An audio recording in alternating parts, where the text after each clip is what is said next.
Good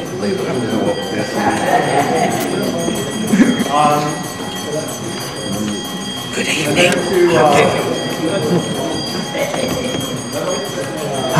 Welcome Tom Cox, who has been a member of Parliament for many, many years, as you know, and a vocal supporter of our cause. And Tom, I did want to ask you to say a few words, and now maybe the opportunity to do so for you, please.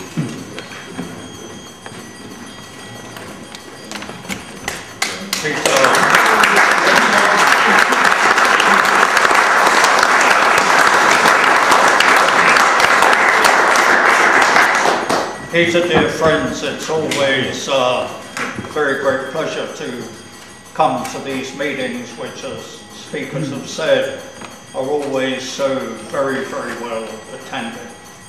We've heard some very interesting comments from members of different parties, and with much of what has been said, I agree with. But there are some things that I do not agree with that has been said here this evening. And the comment that Cyprus is a complex problem isn't something that sadly registers with me. The issue concerning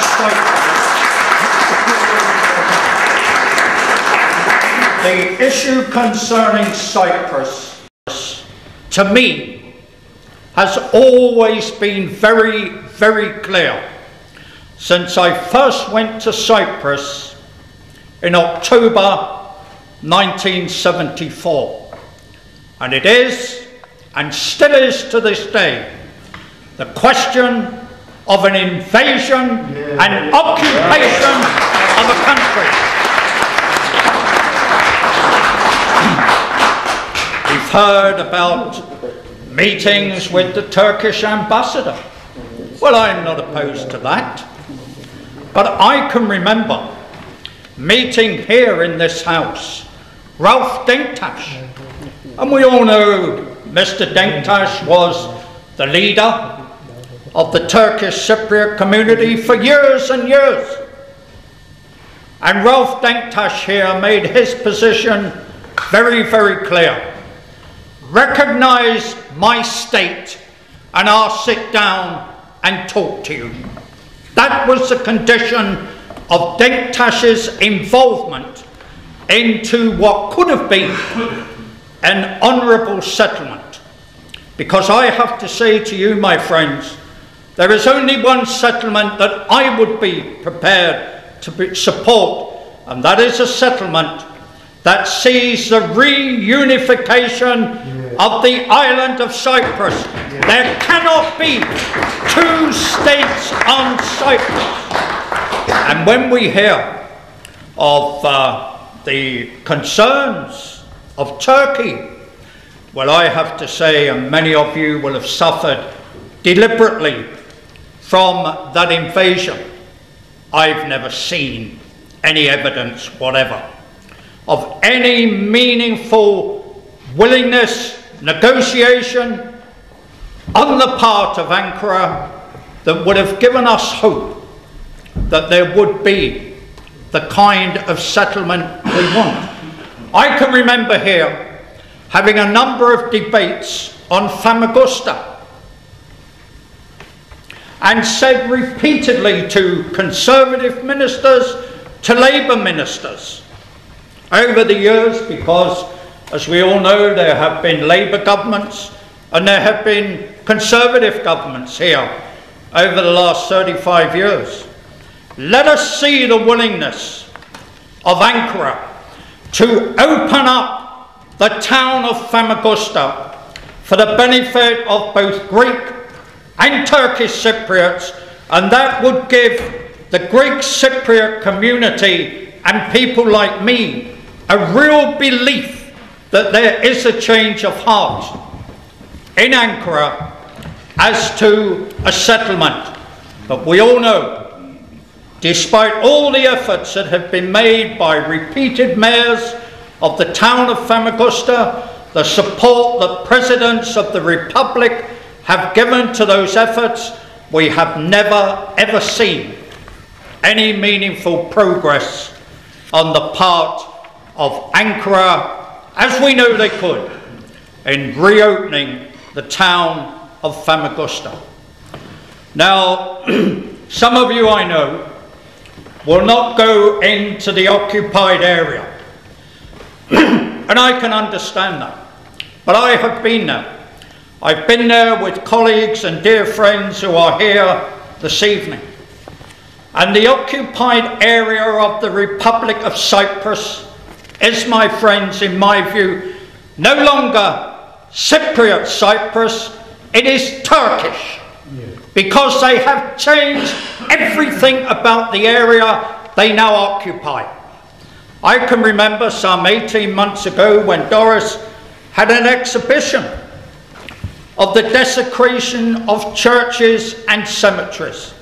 I've seen them with my dear friend Leon, who is sat over in the back there. You have to see it, my dear friends, to realise what has happened.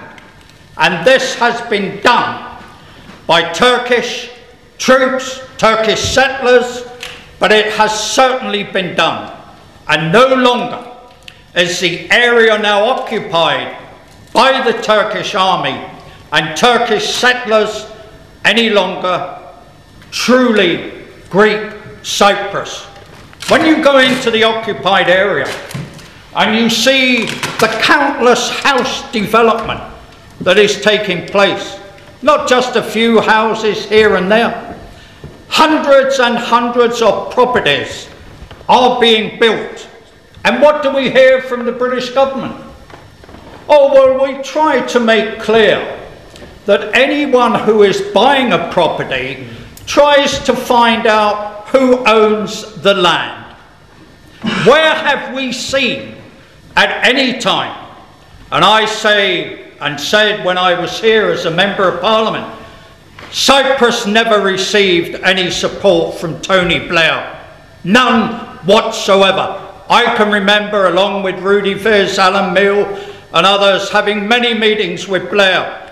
Frankly, one wasted one's time going to see him because he just was not interested in doing anything to resolve the tragic injustice the Republic of Cyprus has suffered over the last 35 years. Now we have a new Prime Minister here, Gordon Brown. I'm waiting to hear Gordon Brown say very, very clearly where he stands as to the present Labour government's policy on Cyprus. I'm waiting, and Gerald Kaufman earlier this evening, and I've known Gerald many, many years. Gerald was saying what he hopes when eventually, if Turkey reaches that stage, when there will be a vote as to its possible membership, that Cyprus and Greece will oppose it. I want to know what the British government here in London will be saying.